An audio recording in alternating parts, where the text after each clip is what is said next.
And the last thing we're going to do today, you're going to use your sign and your vent and your wood to make a door frame and a wall and a floor, which isn't as complicated as it seems. If you break this down into pieces, well, we've already got this part done. We've already got this part done.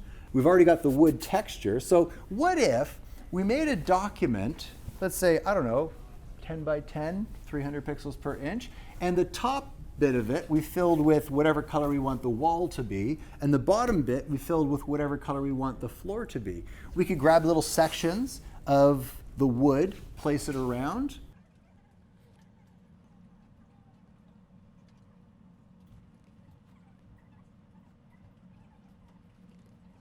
Ha, I have a wall and floor already.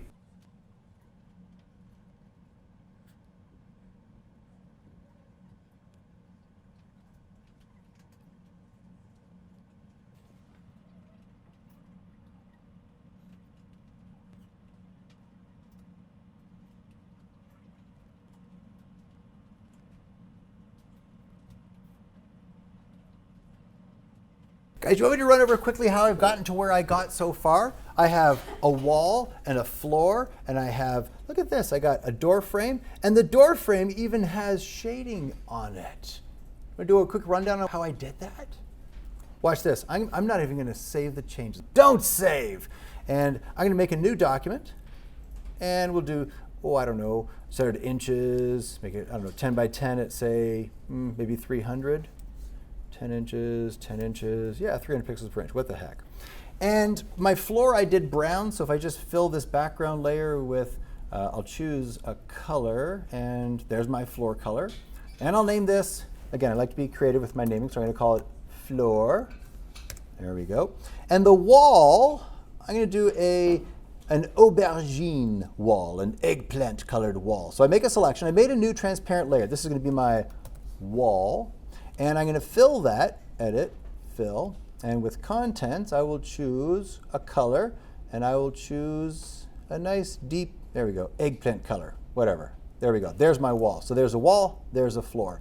For the door frame, I opened up my wood texture image, made a selection, whatever part of that wood I thought looked good, chose edit, copy, and that copies that wood texture to the clipboard. Then when I pop back to my untitled, again, very creatively named, choose edit, paste, there's a plank of wood.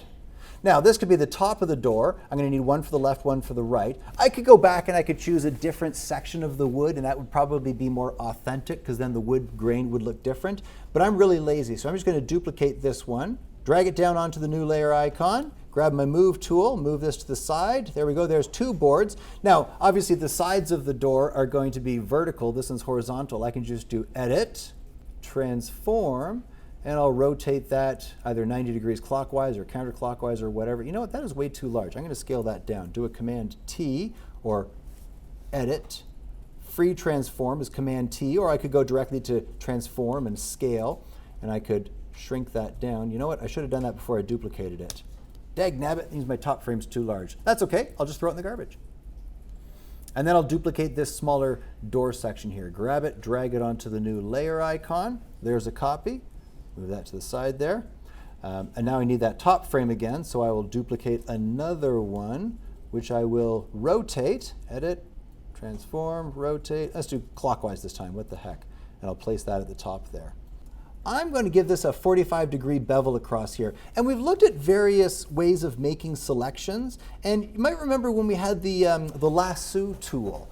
What if I gave it a layer mask first? Give it a layer mask here. Boink, there's a layer mask. And let's say I selected what I want to get rid of. And I filled that, edit, fill, with black. Remember, black on a layer mask hides. Look at that, it hides the edge. Now, obviously, I did a pretty crappy job there.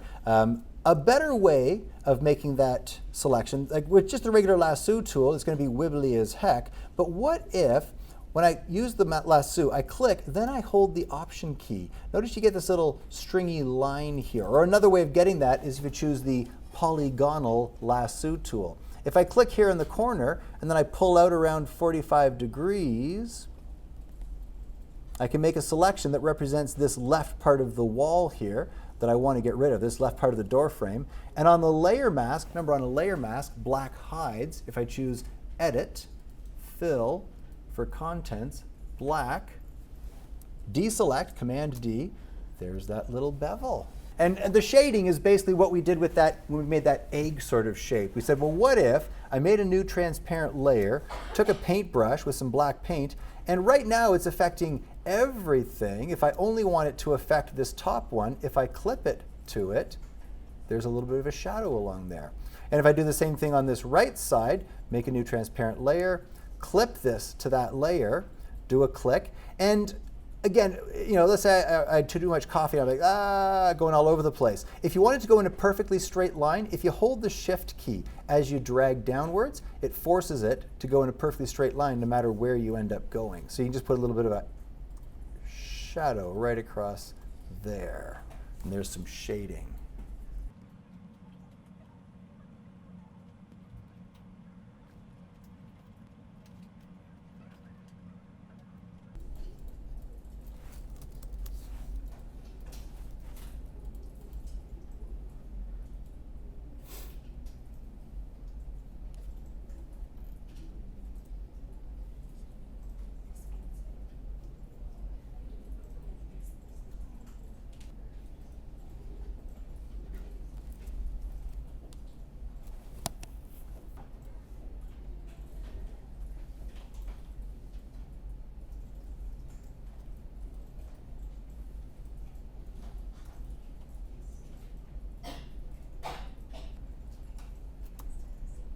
I'm suspecting I may have made the vent too large.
Guys, if you want to send a bunch of layers over at the same time, like remember the plaque that we made? We have like 3 layers here. I've got the little metallic look, which is clipped to the type, which is floating over top of the blue for the plaque.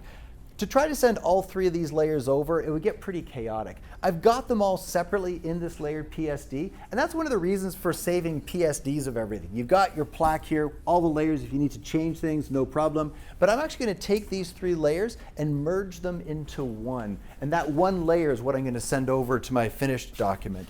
So I'm going to select the bottom layer, hold down the Shift key, and select the top layer, and then do a right click, and we'll get this little pop-up in here.